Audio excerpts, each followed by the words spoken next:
Hello friends, this is Manish Nigam and I am again here with my channel, that is Manish Nigam English Tutorial, and today I will discuss the poem Fire and Ice from the book First Flight, Class 10, and it is written by Robert Frost.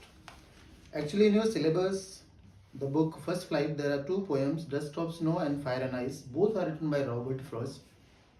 And in my previous video where I explained Dust Stop Snow, by mistake I said Robert Frost has written Solitary Reaper, which was wrong, and I apologize for that. Now let me start the poem Fire and Ice. What is there in this fire and ice? So first of all, understand fire and ice. Normally we know fire, the destructive element, and ice is also a destructive one. But the poet has personified here the fire and ice both. Personification, when the materialistic objects are embodied with the human beings, means when the material object is given human characteristics, human traits, then it's a personification. So fire and ice are personified, means they have the destructive quality. As human being can destroy, human being can kill, in the same way fire and ice can kill, can destroy. Point number one. Point number two that you have to understand, fire and ice are compared with the human emotions, human sentiments, human feelings. Fire, that is compared with desire, and ice, that is compared with hatred. Yes, we have a lot of desire. We want to be successful, we want to be popular, we want to be loved by all, we want to be rich. So many desires are there. We are filled with envy, we are filled with jealousy, we have malice for each other. So these are all the elements which are compared with fire. And the other element, that is ice, is actually hatred. Yes, hatred you all know. If we hate someone, we don't want to talk, or we don't want to meet, or we don't want to do anything with that fellow. Let me come to the poem, what the poem actually means. In this poem, now I explained in the previous poem that was Dust Stop Snow, a short poem with a vivid meaning, vivid explanation. In the same way, this poem also containing the profound meaning, a deeper meaning in the lines, between the lines. Some say the world will end in fire, some say in ice. There are two groups of people. One group is people saying that the world will be ended or ruined by fire, and the other group is there that say the world will be ended in ice.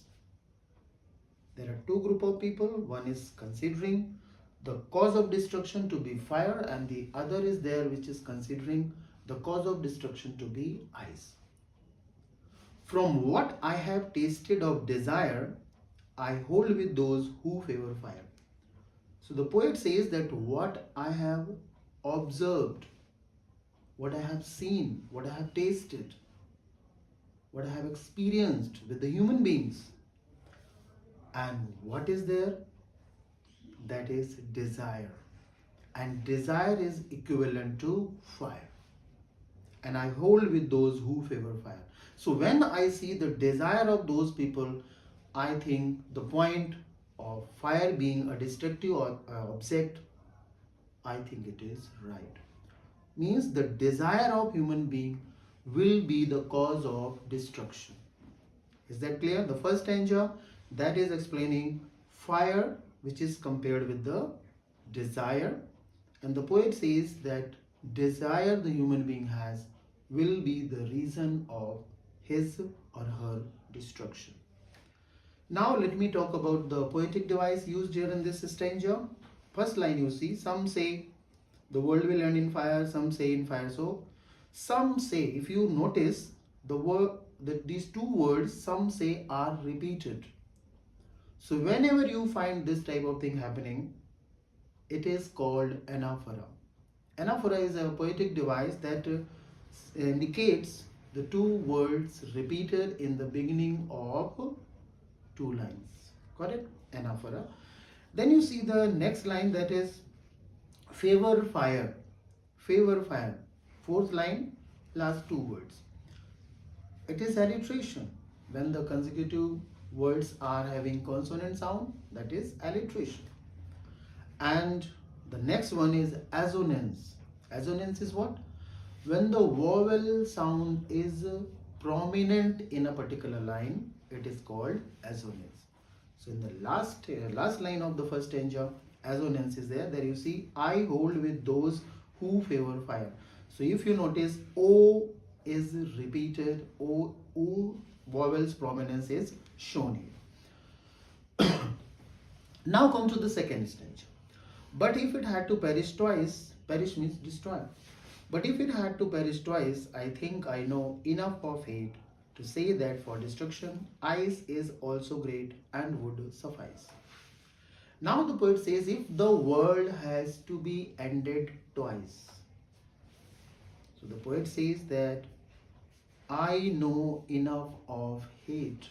In the previous stanza, what it was? Desire. And now the poet says that I know enough hate. Means human emotions, human feelings are filled with hatred for each other.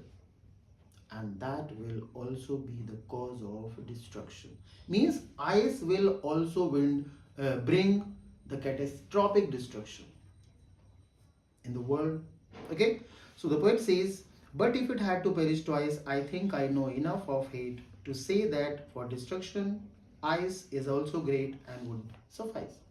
So the poet says that ice will also be a sufficient element, enough material to destroy the world twice if it has to be ended twice. Okay? So these two stanzas, let me summarize the whole lot again. Stanza 1, that is fire, which is compared with desire. Fire is a destructive element and the poet has compared this fire with the desire. Okay. In the second stanza, the poet uses the word ice, and he has compared that ice with the human desire, that is, human's emotion, that is hatred. And he says that the world can be ended by both these elements, fire as well as ice. So in this way, the poet is completed. Thank you. God bless.